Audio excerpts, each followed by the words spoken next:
So what was it like to be in newspaper during the 1970s? It was wonderful. I started my career in 1975 after I graduated from college. I worked for newspapers first in Texas and then came up here to work for the Nashville Banner.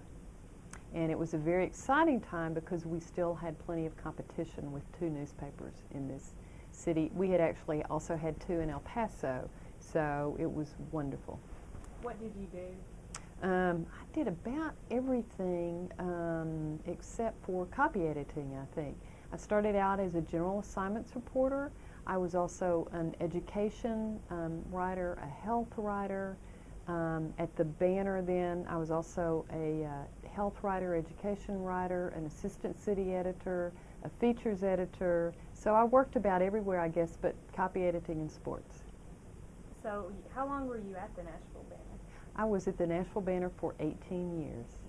How did you see newspaper change over that time? Over that time? Well, one of the things going on around the country was that there were fewer and fewer newspapers.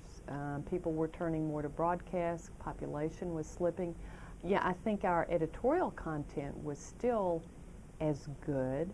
I think the competition was still as good, but there was that overall knowledge that people just weren't reading newspapers like they had at one time.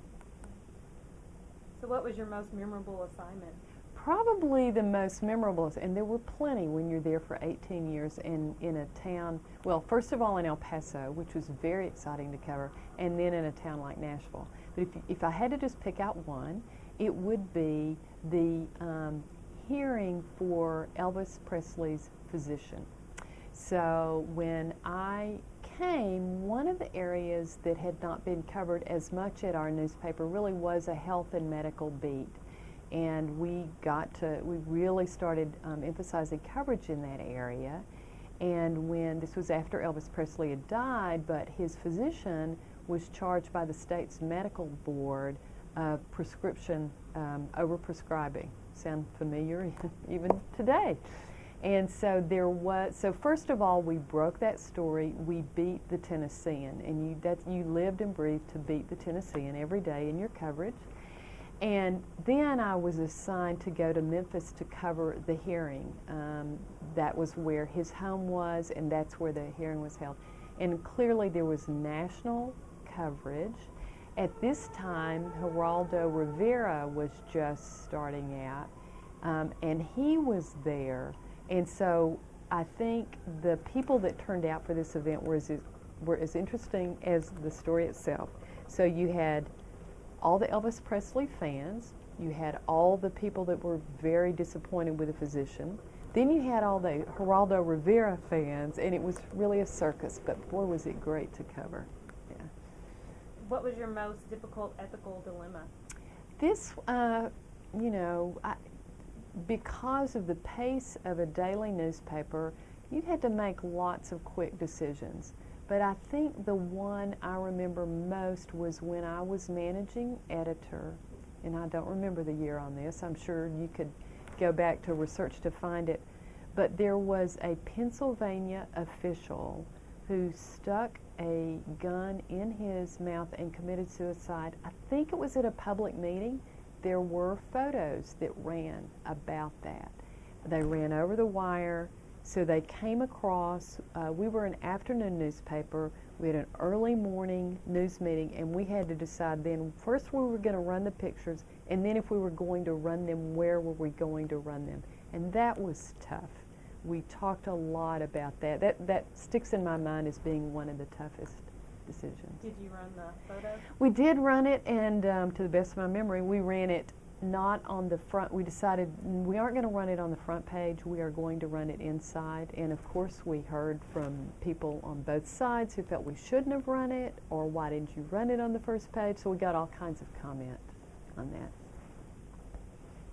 What assignment are you most proud of?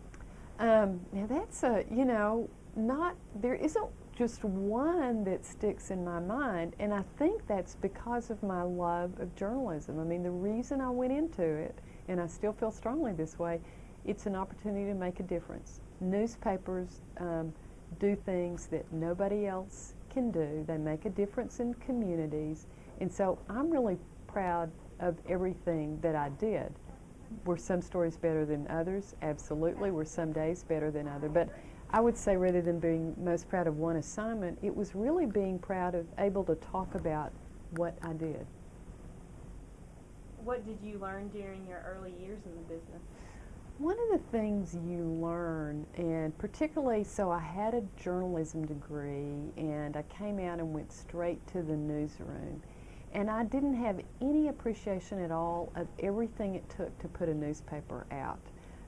So I didn't, at that time, I hadn't had to make those tough editing decisions. I didn't understand the deadlines. I didn't understand the presses. I didn't have a feel for circulation.